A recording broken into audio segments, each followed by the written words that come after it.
Hello बच्चों, आज हम जानेंगे कि कृष्ण जन्माष्टमी का त्योहार क्यों मनाया जाता है। तो बच्चों, ये कहानी है मथुरा के राजा की जो बहुत ही क्रूर और अत्याचारी था।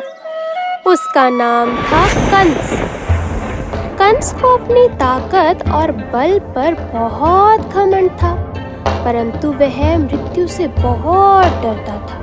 यूँ तो वह लोगों पर बहुत जुल्म करता, परंतु वह अपनी बहन देवकी को बहुत प्यार करता था। जिस दिन वह अपनी बहन देवकी और उसके पति वासुदेव की शादी करवाकर अपने महल में ला रहा था, तभी आसमान में जोरदार रोशनी आई और एक भविष्यवाणी हुई कि देवकी और वासुदेव की संतान कंस का वध करेगी। यह सुनकर कंस बहुत डर गया और उसने अपने मरने के डर से अपनी सबसे प्यारी बहन देवकी और उसके पति वासुदेव को जेल में बंद कर दिया। कुछ समय बाद ही देवकी और वासुदेव की पहली संतान हुई, जिसका जन्म होते ही कंस ने उसका वध कर दिया। कुछ समय बाद दूसरी संतान हुई और उसका भी जन्म होते ही कंस ने वध कर दिया। ऐसे एक एक करके कंस ने देवकी और वासुदेव की 7 संतानों को जन्म लेते ही मार डाला। फिर काफी समय बाद देवकी और वासुदेव की 8वीं संतान श्री कृष्ण ने जन्म लिया। उन्हें अब फिर से ये डर सताने लगा कि कंस फिर से उनके इस बच्चे को मार डालेगा।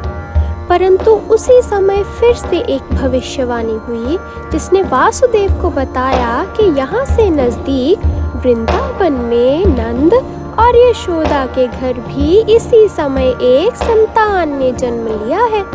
तुम उस संतान के साथ अपने बच्चे को बदल लाओ।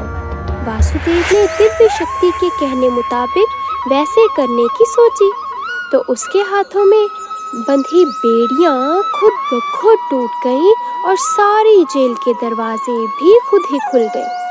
सारे पहरेदार गहरी नींद में सो रहे थे।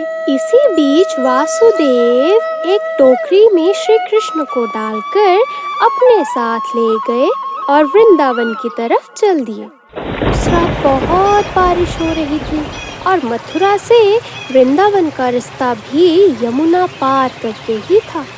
परंतु जैसे ही वासुदेव यमुना में उतरे तो यमुना में आई सुनामी खुद ब खुद शांत हो गई और यमुना नदी में ही रहता 10 मुँहा नाग श्री कृष्ण और वासुदेव को बारिश से बचाने के लिए छतरी की तरह पूरी नदी के रास्ते तना रहा और उन्हें बारिश से बचाता रहा।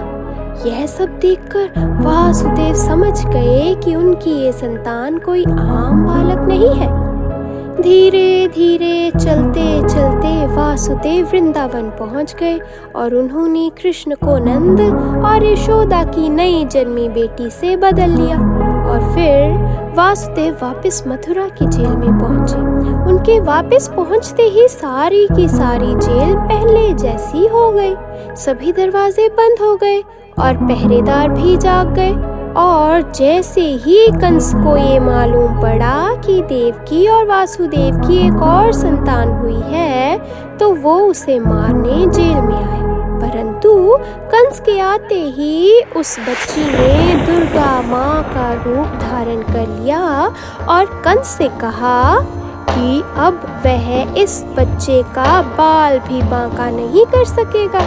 वह बच्चा अपनी मंजिल तक सुरक्षित पहुंच चुका है और दुर्गा माँ यह कहकर वहां से चली गई। फिर जब श्री कृष्ण बड़े हुए तो उन्होंने अपने अहंकारी मामा कंस का वध किया और फिर से बुराई पर अच्छाई की जीत हुई।